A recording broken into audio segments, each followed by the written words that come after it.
Pac-12, Brad, has been so fascinating to watch this year. You mentioned it last week of just it's crazy how we're in the last year of the Pac-12, and yet this has been the best year for the Pac-12. That brings us to our next game. The number 11 Oregon State Beavers go on the road, take on the number 6 Oregon Ducks. This is an 8:30 kickoff on Fox on Friday night, prime time on Friday night. So tune in for this one. Two transfer quarterbacks, one from Clemson, one from Auburn a couple years ago. DJ Uiagalelei from Oregon State has just been playing so phenomenal. Even last week in a heartbreaking loss versus Washington by 2, I picked Oregon State. I really thought they were going to win that game. And if it wasn't for that safety by the punter, things could have turned out a little bit differently. But here we are, Oregon State Beavers, going on the road, trying to defeat and upset the Oregon Ducks, trying to take away their playoff hopes. Bo Nix, I mean, Brad, I know you'll talk about him in a minute. He's just been playing so good. Listen to this, 3,539 yards, 35 touchdowns, and only 2 interceptions. If Jaden Daniels doesn't win the Heisman, Bo Nix better win it. If someone else wins it, it's rigged. I'm telling you. Nix and Jaden Daniels are my 2 front runners for Heisman. But when you look at Bo Nix, man, he is just such a difference maker. I'll turn over to you, Brad, because I'll just keep rambling over my words. Real quick, Oregon given an 80% chance to win this game according to ESPN.com, and Oregon favored by 13.5 points. I'd be careful, Oregon fans. I think this game's going to be a lot closer. But, Brad, I'll turn it over to you. Who wins this in-state Civil War rivalry game? Might be the last one we see for a while. Nate, you brought up some great points, and man, I hope they figure out a way to play this one. This one's always just a fun game to watch. You mentioned Bo Nix. I'm with you. I think Jaden Daniels should win it, but this guy to me should be second. He is so talented. And, I hate to say this, don't mean to ruffle the feathers of Auburn fans, but the best thing for Bo Nix's career was getting out of Auburn, Alabama. I mean, that's just the truth because he has just done so well since moving up to Eugene. Nate, this one's very, very interesting to me. And I just want to say, I know I mentioned this last week, but Jonathan Smith, the head coach of Oregon State, that's his alma mater, but this guy has done an unbelievable job. I'd be giving that guy some offers if I'm A&M, if I'm some other teams. This guy knows how to coach. This is going to be interesting.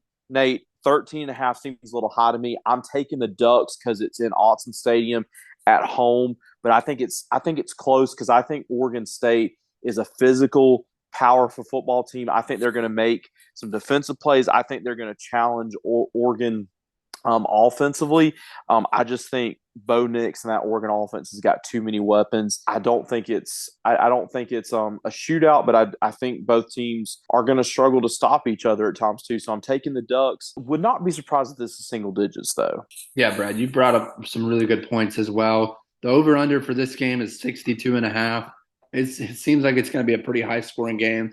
My biggest question mark heading into this game is how well can Oregon State run the ball, and can they keep Bo Nix off the field? Because if they turn the ball over, or they have to three and out too much, Bo Nix is just going to light up that scoreboard. I think he had like 7 touchdowns in the first half last game, which is just insane. I mean, that's video game numbers. Brad, I'll tell you the difference maker in this game, and I want to make this point as well.